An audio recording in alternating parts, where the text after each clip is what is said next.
The billionaire CEO left her for being childless. She comes back as his surgeon, hiding twin. Dr. Martinez, you have exactly 37 minutes to save the life of the man who destroyed yours. The words hung in the sterile air of Seattle General's trauma bay as Dr. Isabella Martinez stared at the unconscious figure on the gurney. Blood matted his dark hair, machines beeped frantically around him, but even through the swelling and bruises, she recognized him instantly. Alexander Kane. Billionaire. Tech mogul. The man who had walked out of their marriage 7 years ago with 5 devastating words that still echoed in her mind. You can't give me children. Isabella's hands trembled as she reached for her surgical gloves. Behind her, the trauma team waited for orders, but her world had narrowed to this single moment. The irony was suffocating. Alexander lay there, completely vulnerable, needing her to save his life, while their 7-year-old twins, Maya and Diego, were probably finishing their homework at her mother's house just 20 minutes away. Children he didn't even know existed. Doctor? Nurse Rebecca Chen prompted gently. His vitals are dropping. Isabella snapped back to reality.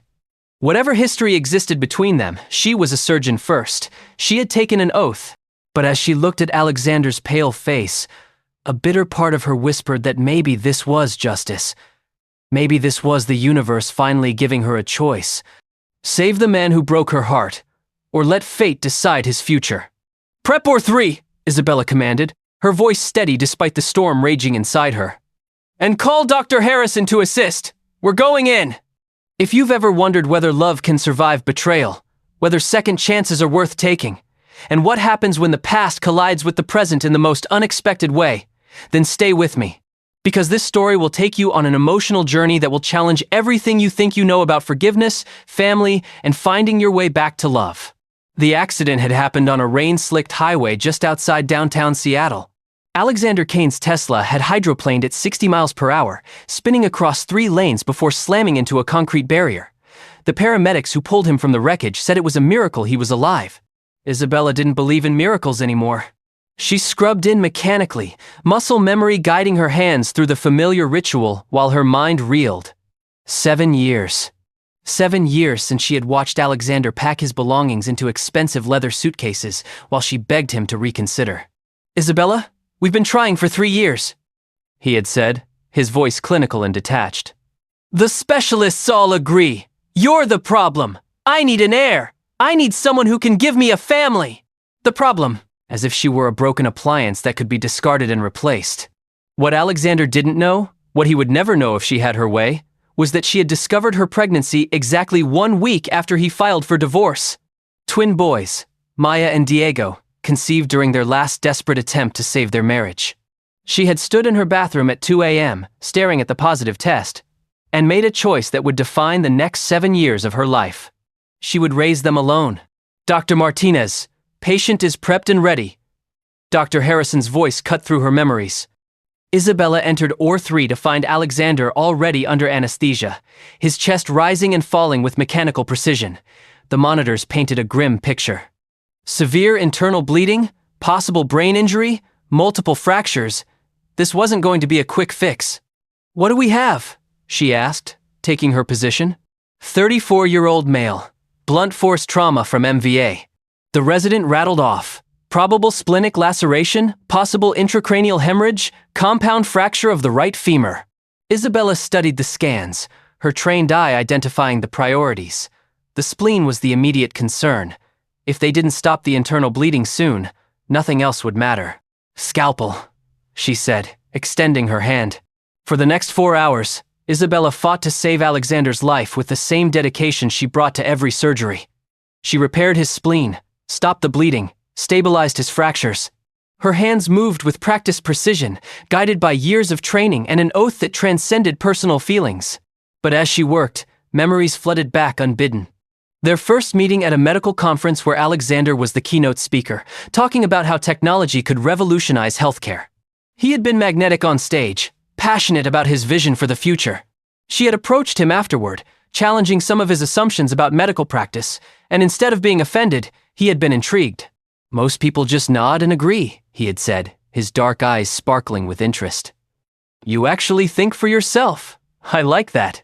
Their courtship had been intense and whirlwind. Alexander pursued her with the same single-minded focus he brought to his business ventures. Flowers arrived at the hospital daily. He flew her to Paris for their third date. Within 6 months, he was proposing with a ring that cost more than most people's houses.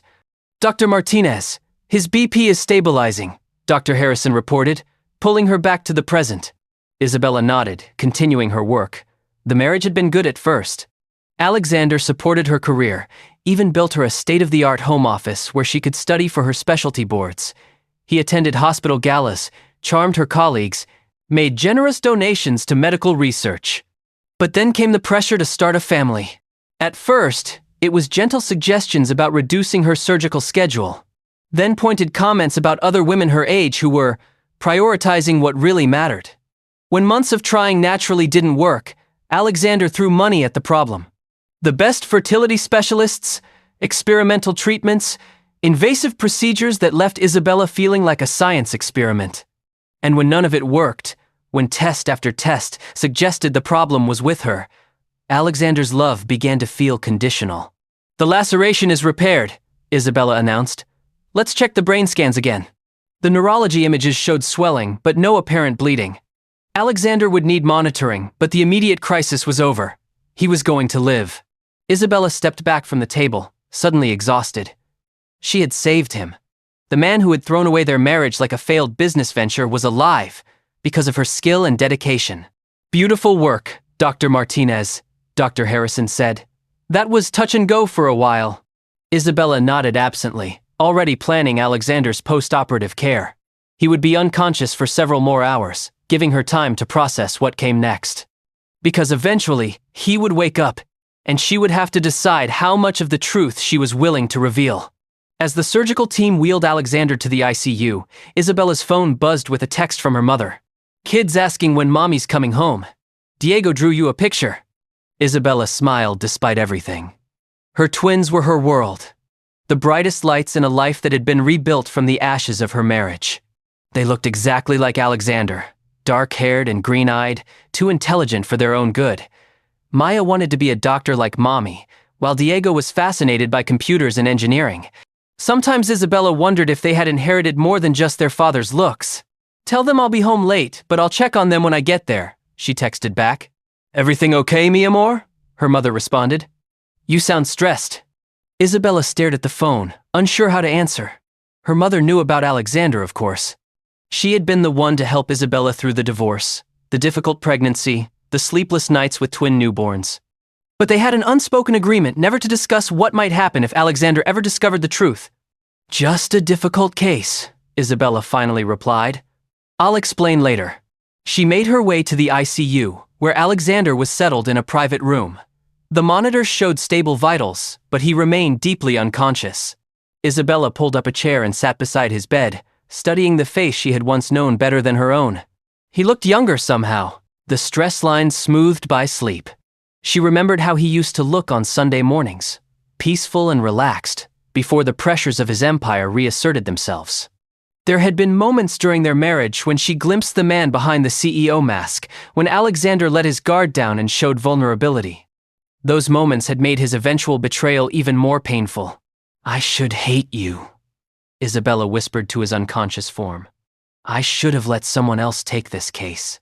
But even as she said it, she knew it wasn't true. She could never have walked away, not when someone's life was at stake. It wasn't in her nature to abandon people, even people who had abandoned her. A soft knock interrupted her thoughts. Dr. Patricia Wong, the chief of surgery, entered with a concerned expression. "Isabella, I heard you were handling the Kane case personally. Are you sure that's wise?" Dr. Wong was one of the few people who knew about Isabella's past with Alexander. She had been Isabella's mentor during residency and had helped her navigate the professional challenges that came with divorcing a prominent businessman. "I'm the best trauma surgeon on call tonight," Isabella replied. Personal feelings aside, he needed the best care available. Dr. Wong sat in the chair beside her. "How are you holding up?" Isabella laughed bitterly. 7 years ago, I thought I'd never see him again. Now he's unconscious in my ICU, and I have no idea what happens when he wakes up. "You don't owe him anything," Dr. Wong said firmly. "Not an explanation, not an apology, nothing. You saved his life tonight. That's where your obligation ends." Isabella nodded, but her heart wasn't convinced. Because this wasn't just about Alexander anymore. This was about Maya and Diego, who had never asked why they didn't have a daddy, who had accepted Isabella's carefully crafted explanations about donor conception without question. Patricia, what would you do? If you had information that could change someone's entire life, would you share it? Dr. Wong considered the question carefully. That depends. Would sharing it make their life better or worse? I honestly don't know, Isabella admitted. Then maybe the real question is, would sharing it make your life better or worse? Before Isabella could answer, Alexander's monitors began beeping rapidly. His eyes fluttered open, unfocused and confused. Isabella immediately went into doctor mode, checking his pupils, assessing his orientation. Mr. Kane, you've been in an accident, she said professionally. You're at Seattle General Hospital. Do you remember what happened? Alexander blinked slowly, his gaze finally focusing on her face. For a moment, he simply stared, and Isabella wondered if the head trauma had affected his memory. Then his eyes widened in recognition. Isabella? His voice was hoarse from the breathing tube. What? How are you here? I'm your surgeon, she replied, maintaining her clinical tone. You've been unconscious for 6 hours. You had severe internal injuries, but the surgery was successful. Alexander tried to sit up, wincing at the pain. I don't understand. You work here? I'm the chief of trauma surgery, Isabella said, unable to keep a note of pride from her voice. She had worked hard for that title, putting in countless hours to prove herself after the divorce. Chief of. Alexander trailed off, clearly struggling to process this information. But you were in family medicine. Things change, Isabella said simply. You should rest. The next few days are critical for your recovery. She turned to leave, but Alexander's voice stopped her. Isabella, wait! We need to talk! No, we don't, she replied without turning around. I'm your doctor, that's all. Please, Alexander said, and something in his tone made her pause. I know I have no right to ask, but please, just 5 minutes. Against her better judgment, Isabella turned back. Alexander was struggling to sit up again, his face pale with effort and pain. You look good, he said finally. Different. Stronger, maybe. 7 years will do that to a person, Isabella replied coolly. Alexander winced. And not just from physical pain. I deserve that. I deserve a lot worse than that. Yes, you do, Isabella agreed. But this isn't the time or place for that conversation. When is? Alexander asked. Isabella, what I did to you, the way I left, I've regretted it every day since. Isabella felt her carefully constructed walls beginning to crack. Don't do this now. I need you to know that I was wrong about everything. The fertility doctors were wrong too. 6 months after our divorce was finalized, I found out there had been a mistake with the tests. A laboratory error. You were never the problem. The revelation hit Isabella like a physical blow. She gripped the back of the chair to steady herself. What? She whispered. I hired a private investigator to find you, to apologize, but you had disappeared, changed your name, moved away. I thought maybe you were better off without me. Isabella's mind reeled. If Alexander had found out about the laboratory error 6 months after their divorce, that meant he had known the truth for over 6 years.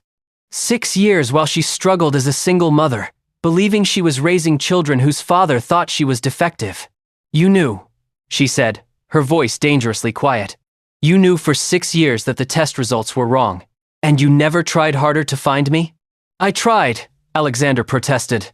I hired the best investigators, spent hundreds of thousands of dollars. But you had vanished completely. No forwarding address, no social media presence, nothing. It was like you never existed. Isabella had indeed disappeared, changing her name back to her maiden name and moving across the country. She had wanted to ensure that Alexander could never find her and demand custody of children he had never wanted. And you gave up, she said. I thought I was respecting your wishes. You obviously didn't want to be found. You thought wrong, Isabella snapped, her professional composure finally cracking.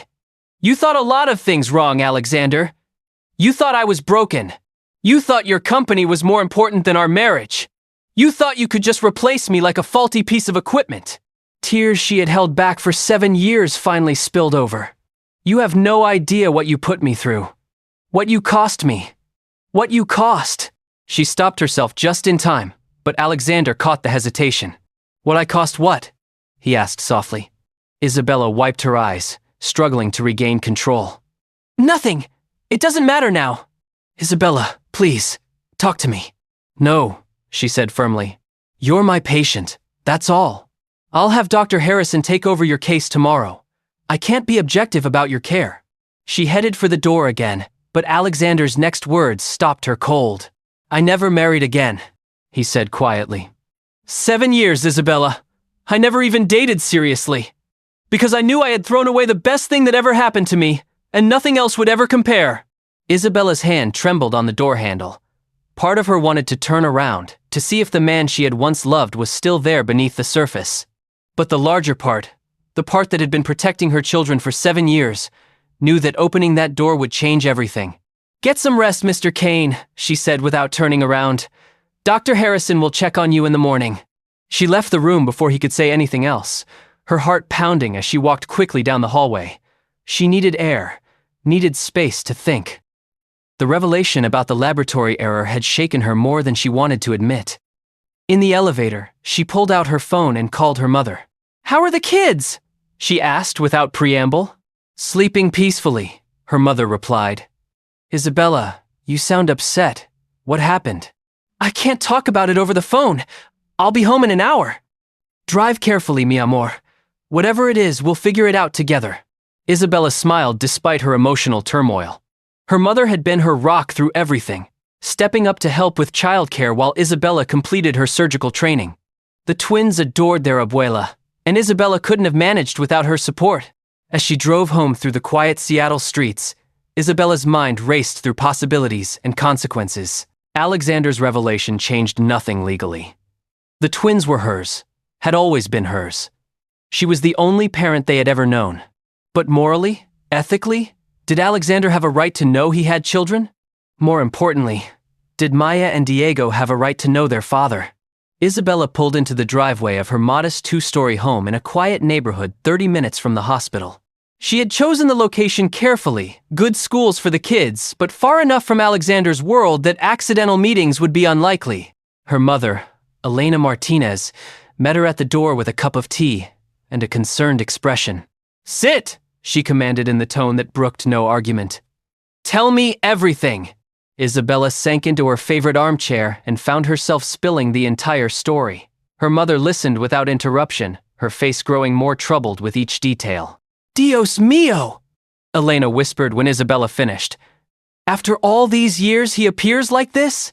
I don't know what to do, Mama, Isabella admitted. He doesn't know about Maya and Diego. But seeing him tonight, hearing him apologize. Do you still love him? Elena asked bluntly. The question hit Isabella like a slap. She opened her mouth to deny it, then closed it again. Did she still love Alexander? Or did she love the memory of who he used to be before ambition and disappointment poisoned their marriage? I don't know, she said honestly. I thought I hated him. I wanted to hate him. But seeing him lying there, so vulnerable. Love and hate are often two sides of the same coin, Elena observed. The question is, what's best for Maya and Diego? Isabella's heart clenched. Her children were everything to her, bright and curious and full of potential. They had asked about their father, of course, but had accepted her explanation that sometimes families were just different. They had uncles and cousins and their beloved abuela. They hadn't seemed to feel the absence of a father figure. But would that change as they got older? They deserve to know the truth, Elena said gently. Not necessarily now, but someday. And he deserves to know he has children. Whatever his faults, Isabella, you know he's not a bad man. He was young and scared and made terrible choices. But people can change. What if he tries to take them from me? Isabella whispered, voicing her deepest fear. He won't, Elena said firmly. You're their mother. You've raised them, sacrificed for them, loved them. No judge would ever take them from you. Isabella nodded, but the fear remained. Alexander had resources she couldn't match, connections that could complicate her life in ways she couldn't imagine. I need time to think, she said finally. Of course you do. But Isabella, don't let fear make this decision for you. You're stronger than you were 7 years ago. You're not the same woman who let him walk away. Elena was right. Isabella had been transformed by motherhood, by the challenges of single parenthood, by the demands of surgical training. She wasn't the uncertain young woman who had begged Alexander to reconsider their divorce. I should check on them, Isabella said, heading upstairs to the twins' bedroom. Maya and Diego shared a room by choice, their twin beds positioned so they could whisper to each other in the dark. Isabella stood in the doorway, watching them sleep, and felt her heart expand with love and protectiveness. They were beautiful children, all dark curls and long eyelashes. Maya slept with a medical encyclopedia under her pillow, while Diego's bedside table was cluttered with electronic components he was learning to assemble. They were smart, kind, curious about everything. They were also unmistakably Alexander's children. Isabella crept closer, studying their faces in the dim nightlight glow. Maya had his stubborn chin, while Diego had his exact smile. When they were awake, their expressions were pure Alexander, especially when they were concentrating on solving a problem. Did they have a right to know their father? Did he have a right to know them? Isabella pulled Diego's blanket up to his chin and smoothed Maya's hair away from her face. Whatever decision she made, their well-being had to come first. They were the innocent ones in this situation, the ones who would be most affected by whatever came next. Her phone buzzed with a text message. Dr. Harrison. Patient asking for you specifically. Says it's urgent. What should I tell him? Isabella stared at the message. She had explicitly said she was stepping away from Alexander's case. But if he was having complications, what's his condition? She texted back. Stable. No medical emergencies. Just says he needs to speak with you. Isabella closed her eyes. She could ignore it. She could maintain professional distance and let Dr. Harrison handle everything. That would be the smart thing to do. Instead, she found herself typing back. Tell him I'll be there in the morning. Because despite everything, despite 7 years of anger and hurt and carefully rebuilt independence, she couldn't ignore the fact that seeing Alexander again had awakened something she thought was dead and buried. She still cared about him. She might even still love him. And that terrified her more than anything else. As she prepared for bed, Isabella's mind wandered to all the conversations she would need to have, with Alexander, about the truth and the consequences of learning it, with Maya and Diego, about their father and why she had kept his existence secret, with herself, about whether she was ready to risk the life she had built for the possibility of something more. Tomorrow would bring new challenges, new decisions that could change everything. But tonight, she was just a mother watching over her sleeping children, trying to figure out how to protect them from a truth that might hurt them all. Because some secrets once revealed could never be taken back. And some hearts, once broken, never fully healed. Isabella turned off the nightlight and whispered a prayer to whatever forces governed second chances and broken dreams. Then she went to her own room to get what little sleep she could before facing the most important decision of her life. The next morning would change everything. She just didn't know if it would change it for the better. Continue watching to see how Isabella navigates this impossible situation. Will she tell Alexander about Maya and Diego? How will the twins react to learning about their father? And can love really conquer 7 years of pain and separation? If this story is touching your heart, please hit that like button to let us know. And don't forget to subscribe to Cedar Drama for more powerful stories about love, family, and second chances. Share in the comments what you think Isabella should do. We love hearing your thoughts and reactions. Asterisk, asterisk. Now, let's continue with the emotional journey. The morning sun streamed through the hospital corridors as Isabella made her way to the ICU, her hands wrapped around a coffee cup that had gone cold an hour ago. She hadn't slept, spending the night staring at the ceiling and rehearsing conversations that might never happen. Outside Alexander's room, she paused. Through the glass window, she could see him sitting up in bed, looking more alert than he had the night before. He was staring out the window with an expression she recognized from their marriage. It was the look he got when he was trying to solve an impossible problem. Dr. Harrison appeared beside her, chart in hand. He's been asking for you every hour since 6 a.m., he reported. Vitals are good, but he's refusing pain medication. Says he needs to think clearly. Isabella nodded, steeling herself for what was to come. I'll take it from here, Marcus. Thank you. She knocked softly and entered the room. Alexander's head turned immediately, his green eyes locking onto hers with an intensity that made her stomach flutter. "You came," he said, and there was relief in his voice that surprised her. "You said it was urgent," Isabella replied, maintaining her professional distance. She pulled up the chart on her tablet, reviewing his overnight stats, even though she had memorized them already. "Isabella, please sit, just for a few minutes." She remained standing, clutching the tablet like a shield. "Your recovery is progressing well. We should be able to discharge you tomorrow if there are no complications." "I don't care about my recovery," Alexander said quietly. "I care about you, about us." "There is no us," Isabella replied automatically, but the words felt hollow even to her. Alexander studied her face with the same focused attention he once brought to analyzing market trends. "You're different," he said finally. "Stronger, like I said. But there's something else, something you're not telling me." Isabella's heart hammered against her ribs. Had he somehow figured it out? Could he see the secret she'd been carrying in her eyes? "I don't know what you mean," she said carefully. "Last night, when you were talking about what I cost you, you stopped yourself. There was something you didn't want to say." Isabella set down her tablet, her hands suddenly unsteady. This was it. The moment she had to decide whether to keep living the lie or step into the terrifying unknown of truth. "Alexander, some things are better left in the past." "Not this," he said firmly. "Not when I can see it's still hurting you."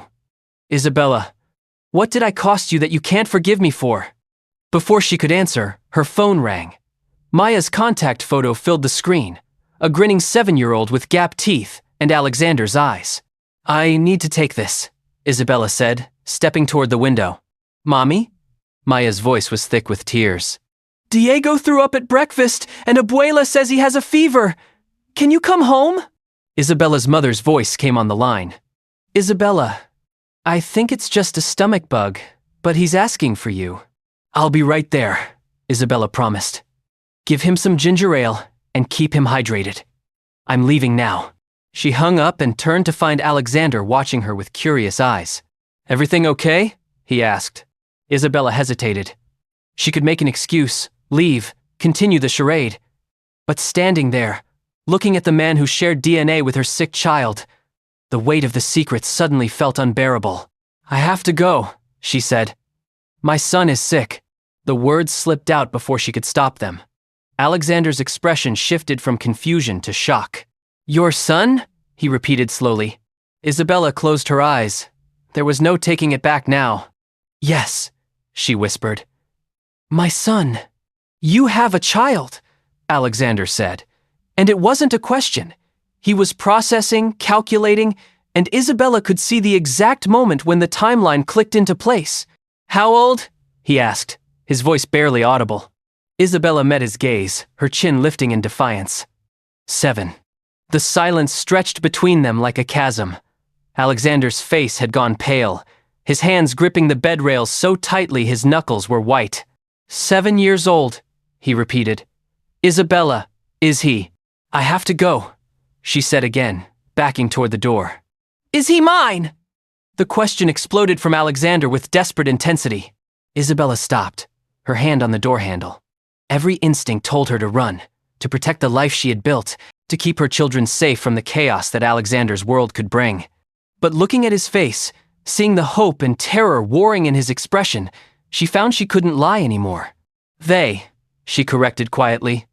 "Twins. Maya and Diego." Alexander's sharp intake of breath was audible across the room. He stared at her as if she had just told him the laws of physics had changed. "Twins," he whispered. "I have children." "No," Isabella said firmly. "I have children. You walked away, remember? You said I was the problem." "But if I had known, would it have mattered?" Isabella challenged. "One child wasn't enough to keep you. Would 2 have made a difference?" Alexander tried to get out of bed, wincing as his injuries protested the movement. "Isabella, please. You have to understand. If I had known—" "You did know," Isabella said, her voice rising. "I told you I was pregnant. You were too busy with your precious company to listen."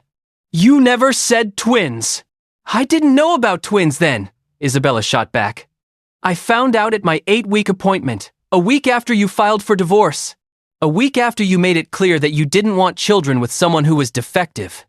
The pain in her voice seemed to hit Alexander like a physical blow. He sank back against the pillows, his face crumpling. "Oh God," he whispered. "Isabella, what have I done?" "You've done nothing," Isabella said, struggling to regain control. "You made your choice 7 years ago. I made mine. Maya and Diego are happy, healthy children who don't need the complication of a father who might decide to walk away again." "I wouldn't," Alexander said urgently. "I swear to you, I would never walk away from them." "Like you didn't walk away from me?" Isabella's voice broke on the words. Before Alexander could respond, her phone rang again. This time it was her mother, and Isabella could hear Diego crying in the background. "I have to go," she said, heading for the door. "Isabella, wait," Alexander called. "Please, can I see them?" She paused without turning around. "They don't know you exist, Alexander, and I won't have them hurt because you're curious about the children you never wanted." "They're my children too," he said quietly. Isabella finally turned to face him, tears streaming down her cheeks. "No, they're mine. I'm the one who stayed up all night when they had colic. I'm the one who taught them to walk, to read, to ride bikes. I'm the one who explains why other kids have daddies and they don't. You're a stranger to them, and maybe it's better that way." She left before he could respond, practically running down the hallway as 7 years of suppressed emotions threatened to overwhelm her. The drive home was a blur of tears and traffic. Isabella's hands shook on the steering wheel as she tried to process what had just happened. She had told him. After 7 years of silence, she had finally told Alexander about their children. She pulled into her driveway to find her mother waiting on the porch, worry etched in every line of her face. "How is he?" Isabella asked, rushing up the steps. "Better. The fever broke about 20 minutes ago. He's asking for you." Elena studied her daughter's tear-stained face. "But I think the bigger question is, how are you?" "I told him," Isabella whispered. "About Maya and Diego. I told him everything." Elena's eyes widened. "Dios mío. What did he say?" "He wants to see them." Isabella sank onto the porch swing, exhaustion hitting her like a wave. "Mama, what am I going to do?" Before Elena could answer, the front door burst open and Maya appeared, still in her pajamas, dark curls wild from sleep. "Mommy!" she cried, launching herself into Isabella's arms. "Diego's feeling better, but he wants you to read him the story about the brave princess." Isabella held her daughter close, breathing in her familiar scent of strawberry shampoo and childhood innocence. "Of course, baby. Is he in his room?" "Uh-huh. Abuela made him soup and he ate a whole bowl." Maya pulled back to study her mother's face with the precocious intelligence that never failed to amaze Isabella. "Mommy, why are you crying? Are you sad because Diego was sick?" "Sometimes grown-ups cry when they're worried about people they love," Isabella said, wiping her eyes. "But I'm feeling better now that I know Diego is okay." Maya seemed satisfied with this explanation. "Can we make pancakes later? The kind with chocolate chips?" "We'll see," Isabella promised. "Go tell your brother I'll be right up." As Maya skipped back into the house, Elena sat beside Isabella on the swing. "They're beautiful children," she said softly. "Smart, kind, curious about everything. They're going to have questions about their father eventually, Isabella, especially as they get older." "I know," Isabella admitted, "but I'm not ready. They're not ready. Or maybe you're scared that if they meet him, they'll choose him over you."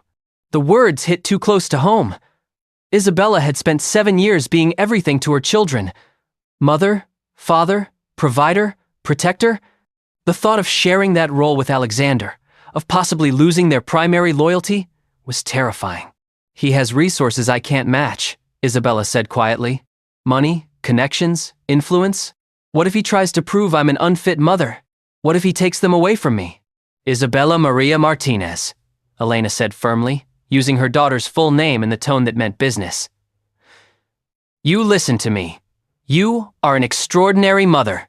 You've raised 2 remarkable children while building a successful career. No one could ever take them from you. But what if—" "No what ifs," Elena interrupted. "Only what is. And what is that you have 2 children who adore you, who are secure in your love, who trust you to make the right decisions for them." Isabella nodded, but the fear remained. "I should go check on Diego." She found her son sitting up in bed, pale but alert, playing with a handheld electronic game. When he saw her, he set it aside and held out his arms. "Mommy, I was sick but I'm better now," he announced as she hugged him. "I heard you were very brave," Isabella said, feeling his forehead. "Normal temperature. How's your tummy feeling?" "Much better. Abuela's soup is magic." Diego settled back against his pillows. "Mommy, can you tell me the story about the princess who becomes a doctor?" It was his favorite story, one Isabella had made up years ago about a princess who saved people with her medical knowledge, instead of waiting for a prince to rescue her.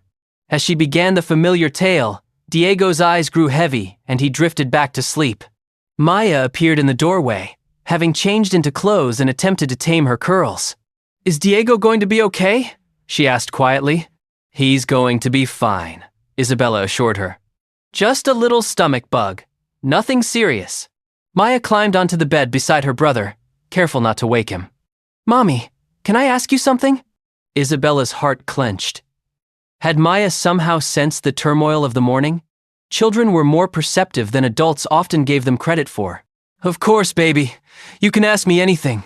Why don't we have a daddy like the other kids at school?" The question Isabella had been dreading for years hung in the air between them. She had always known this moment would come, but she hadn't expected it today, when her defenses were already shattered. "Well," Isabella began carefully, "families come in all different shapes and sizes. Some families have a mommy and a daddy. Some have just a mommy or just a daddy. Some have two mommies or two daddies. What makes a family special isn't how many people are in it, but how much love there is." Maya considered this seriously. "But did we ever have a daddy, before I can remember?" Isabella's throat tightened. "Yes," she said softly. "You had a daddy, but he couldn't stay with us." "Did he die?" Maya asked with the blunt curiosity of childhood. "No, sweetheart, he didn't die. Sometimes grown-ups make decisions that take them away from the people they love. It doesn't mean he didn't love you. It just means it's complicated." Maya was quiet for a long moment, processing this information with the same intense focus she brought to her favorite math problems. "Do you think he ever thinks about us?" she finally asked. Isabella felt tears threatening again. "I think he probably does." "Would we ever get to meet him?" The innocent question pierced Isabella's heart. How could she explain the complex web of hurt and fear and possibility that had defined their family's origin story? "I don't know, baby," she said honestly. "Maybe someday." Maya seemed to accept this answer, settling against Isabella's side with the easy satisfaction of a child whose world remained fundamentally secure despite new information. "I love our family just the way it is," Maya declared. "But it might be nice to have a daddy too. If he was nice and loved us and didn't try to change things too much." Out of the mouths of babes. Isabella kissed the top of Maya's head, marveling at her daughter's wisdom and resilience. That afternoon, while the twins napped, Isabella sat at her kitchen table with her laptop open, staring at a blank email draft addressed to Alexander. She had tried to write a dozen different messages, each one sounding either too cold or too emotional. Finally, she typed, "Alexander, I know this morning was a shock for both of us. I need some time to process everything and figure out what's best for Maya and Diego. They don't know about you yet, and I won't say anything until I'm certain it's the right decision. Please respect that these are my children first and foremost. They are happy, stable, and secure in the life we've built together. If you truly care about their well-being, you'll give me the space I need to handle this properly. I'll be in touch when I'm ready. Isabella." She stared at the message for 10 minutes before hitting send. It felt inadequate, but it was a start. Her phone rang almost immediately. Alexander's name appeared on the screen. "Isabella, please don't shut me out," he said without preamble. "I know I have no right to ask for anything, but those children are my blood. They're part of me." "They're part of me too," Isabella replied. "The part I've been nurturing and protecting for 7 years while you built your empire. I want to be part of their lives," Alexander continued. "I want to know them, to support them, to be the father I should have been from the beginning." "And what happens when being a father gets inconvenient?" Isabella challenged. "When they interfere with your business schedule or your social obligations? What happens when you realize that parenting is messy and difficult and doesn't always fit into neat spreadsheets?" "I've changed, Isabella. I'm not the same man who walked away from you. Prove it, she said. Show me that you're capable of putting children before profit. Show me that you understand what it means to be a parent. How? Alexander asked. Tell me how to prove it and I will. Isabella was quiet for a long moment. Give me 2 weeks, she said finally. 2 weeks to prepare Maya and Diego, to figure out how to explain your existence in their lives. If you can respect that boundary, if you can put their emotional well-being before your desire to meet them immediately, then maybe we can discuss the possibility of a meeting. 2 weeks, Alexander agreed immediately. I'll wait as long as you need. And Alexander, Isabella added, if you break their hearts the way you broke mine, I will make sure you never see them again. Do you understand me? I understand, he said quietly. And Isabella? Thank you for saving my life, for protecting our children, for giving me a chance I don't deserve. I won't waste it. After hanging up, Isabella felt some of the tension leave her shoulders. She had set boundaries, established control over the situation. Now she had to figure out how to tell 2 7-year-olds that their father was real, was alive, and wanted to meet them. That evening, as the family sat around the dinner table, Isabella studied her children with new eyes. Diego had inherited Alexander's analytical mind, always asking how things worked and why they functioned the way they did. Maya had his stubborn streak, refusing to give up on problems until she found solutions. But they also had her compassion, her sense of justice, her protective instincts toward people they loved. They were perfect combinations of both parents, and Isabella realized that keeping them apart might be depriving them all of something important. Mommy, Diego said around a mouthful of mashed potatoes, can we go to the Science Museum this weekend? They have a new exhibit about robotics. We'll see, Isabella replied automatically, then caught herself. Alexander would love the Science Museum. He would probably spend hours explaining the exhibits to Diego, encouraging his curiosity about technology and engineering. Can we, Mommy? Maya joined the campaign. Please? I want to see the part about medical robots. Isabella smiled at her daughter's singular focus on anything related to medicine. Okay, she decided. We'll go Saturday morning. As they cleaned up after dinner, Elena pulled Isabella aside. You're going to tell them, she observed. It wasn't a question. Elena knew her daughter too well to miss the signs of a major decision being processed. I think so, Isabella admitted. Maybe not everything at once, but they deserve to know they have a father who wants to be part of their lives. And you? What do you deserve? Isabella paused in loading the dishwasher. I don't know anymore, Mama. I spent so many years being angry, protecting myself and the kids from getting hurt again. But seeing Alexander yesterday, seeing how broken he looked when he talked about the laboratory error. You still love him, Elena said gently. I loved who he used to be, Isabella corrected. I don't know who he is now, but maybe I owe it to all of us to find out. That night, Isabella lay in bed staring at the ceiling again. But this time her mind was working through practical considerations instead of emotional turmoil. How did you introduce children to a father they had never known? How did you explain 7 years of absence without damaging their trust in the adults in their lives? She thought about Alexander's words, his insistence that he had changed. People could change. She knew that. She had changed dramatically in the past 7 years, transformed from an uncertain young woman into a confident surgeon and mother. But could she trust him with the most precious things in her world? On Friday morning, Isabella made a decision that surprised even her. She called the hospital and took a personal day, then loaded Maya and Diego into her car. Where are we going, Mommy? Diego asked from his booster seat. I need to stop by the hospital for a few minutes, Isabella replied. There's someone I want you to meet. Someone sick? Maya asked with concern. Someone getting better, Isabella said carefully. As they walked through the hospital corridors, Isabella's palms were sweating. This was insane. She hadn't prepared them, hadn't explained anything. But something deep inside her had decided that organic, unplanned meetings were sometimes better than carefully orchestrated revelations. Outside Alexander's room, she knelt down to the twins' eye level. The man we're going to see is special to me, she said carefully. He's someone I knew before you were born. I want you to be polite and kind, but you don't have to say much if you don't want to. Okay? Both children nodded solemnly, trusting their mother's judgment completely. Isabella knocked on Alexander's door and entered without waiting for a response. He looked up from his laptop, and his face went through a series of expressions. Surprise, confusion, and then wonder as his gaze settled on the two small figures hiding behind Isabella's legs.